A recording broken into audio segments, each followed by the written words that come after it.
Hey cats, it's your midsole man here, EDDBUD, a collection of the most interesting running related news stories for you. We'll be taking a closer look at the 55mm stacked Vomero Premium from Nike, a potential sneak peek at the Pegasus 42 as well from the swoosh, and a new shoe that's sneaked in under the radar, the Magnify Nitro 3 from Puma. Lots to get through. Oh yeah, I forgot I didn't get into London, by the way, and you probably didn't either. Lots to get through, let's get to it.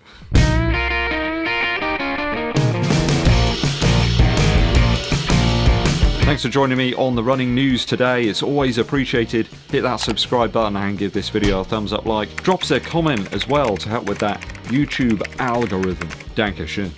First story up today is from Nike. We finally got some firmer details about what appears to be an exceptionally cushioned shoe, the Vomero Premium. This is their top of the line model in the Vomero collection. The shoe's going to come in with a whopping 55mm of heel stack.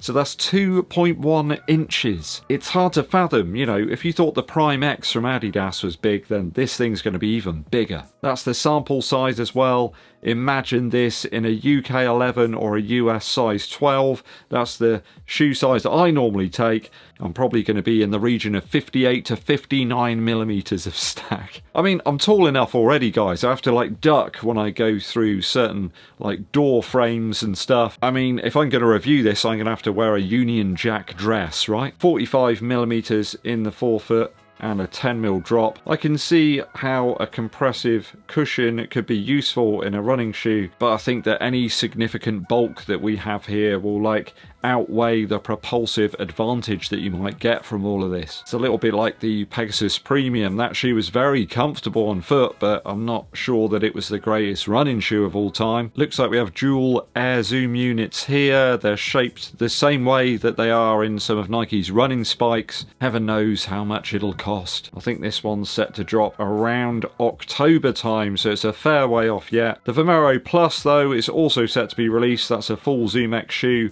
similar to the Vomero 18 in terms of the styling, but with a slightly higher price tag than the standard version. I believe this one is being launched to take over from the very popular Invincible Run series. I reckon it'll probably come in around about 165, 170 quid. It's a bit of a weird one really. I know people do like the Invincible Run, but Nike just kind of messed up the materials in the upper. It wasn't the best in the last version. This one's supposed to be wider, more of a rocker there in the heel, but other brands have been doing that for ages. Why is it taking Nike so long to come up with this at a higher price? I mean, the massive stack on that Vomero Premium is either going to excite you or it's going to scare you off, but you'll have time to let those feelings simmer on the hob as it's not coming out for ages. Moving on to another swoosh related story. I saw some images of what people reckon is an extended carbon plate as per the Farstar Nitro Elite 3 in the ALPHAFLY 4 prototypes. I mean, the Farstar Nitro Elite 2 was an exhilarating shoe.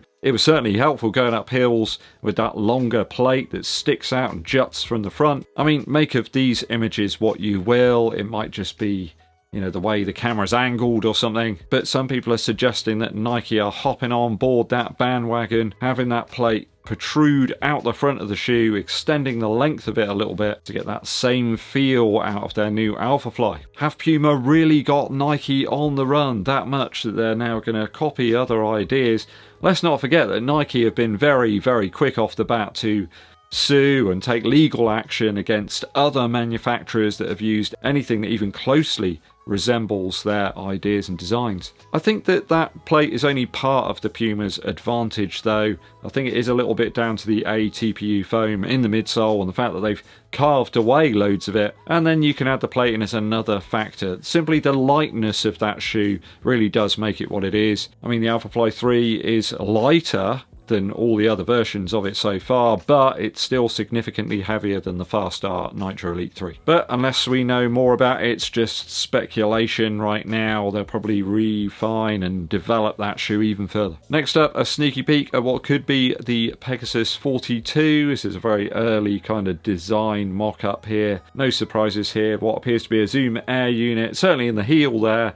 I wonder if it'll stretch the whole length of the midsole this time, kind of returning to the Pegasus 35, 36 era. That was quite a versatile shoe at the time. I'm not entirely sure I'd say that about it now, though the Pegasus has just become quite a bulky kind of almost like a gym shoe though, I guess, over the last few years. Medial side of the design image here seems to look more like the midsole sculpting that we found in the Vomero 16 from a few years back. I think the issue with the Pegasus is one of stale materials and implementation. It's just been the same design for so long now that I think people have just got a bit bored of it. All the other competing brands have got better, lighter, more cushioned shoes, sometimes at a much lower price. I mean, who's going to buy a Pegasus when you can buy the Evo SL from Adidas, right? I think Nike run the risk, and there's no pun intended there, of completely falling off with this if it's the same old design. There's loads of colorways of the 41s sat around in outlet stores right now.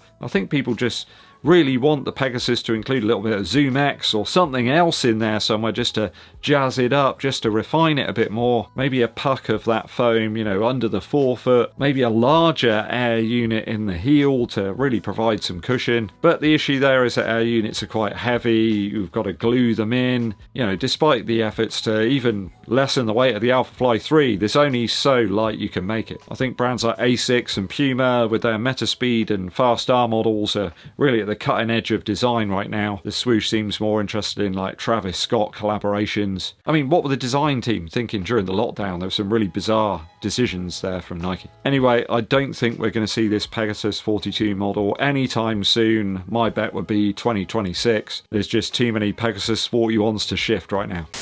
London Marathon, did you get in? I got the classic rejection email. I think that's like 8 years now. It's just a simple random draw by the looks of it, which of course the more and more people that enter, the less and less chance you got. I'm going to head to Brighton instead to go and do the marathon there in April. I've got some unfinished business and I want to take care of that. So if you're aiming for Brighton, I will see you there. London's super popular and I can understand why. I had a blast at Manchester though this year and never once felt like I was being crushed like a sardine. I didn't have to go on the tube, I went on a tram and that was much more civilised. So I can heartily recommend the city and the course if you didn't get into London. A quick bit of news about a release that slipped in under the radar. It's from Puma. It's the Magnify Nitro 3. So you've got a new redesigned upper there. A massive 25 gram weight drop over the V2 as well means that this shoe from Puma is no doubt going to spark the interest of a few runners. A max 40mm cushion shoe that you can use on a more daily basis, perhaps without a fear of durability or damage to the midsole foam. So the information I've got here suggests that this midsole is actually a little bit different to what we've had before. It's not just standard nitro stuff, it's a PIBA based blend and closer to what we had in the Deviate Nitro Elite 2. So a little bit more compressive, a little faster to return to form. But I know from years of testing the Puma shoes that just because it says Nitro on it, that doesn't really mean anything. It could be a very specific formula. It does seem like they switch up the blend depending on what they want from the shoe. So it's never going to be like a single density or durometer score. 129 quid on this in the UK. I think it's a bit of a steal. This model will really put pressure on the likes of the Ghost or Ghost Max from Brooks, or the Vomero 18 and the Pegasus models, for those after a bit of stack without the weight, which tends to come with that type of shoe. I think the knit-like upper will certainly win over a few folks. If you like the last one, I think you're going to like this. It's just even lighter. And a standard lacing system. It's another box ticked, really, if you're searching for a dependable daily shoe. Bit of a strange thing, though, the lack of the fanfare on this model. It just suddenly appeared in a few of the retail sites with no sort of advertising. There's been no reviews or anything for it, especially considering the recent visibility of Puma all across the internet and on TV. You couldn't escape some of their adverts sometimes. Okay, that's all the running news for this week. If there's any cool stories that you've seen, let me know on the email in the description of this video. Quick musical interlude for you. I've been checking out the new album from Neil Young and the Chrome Hearts. It's called Talking to the Trees. Love the end track on this one. It's called Thankful.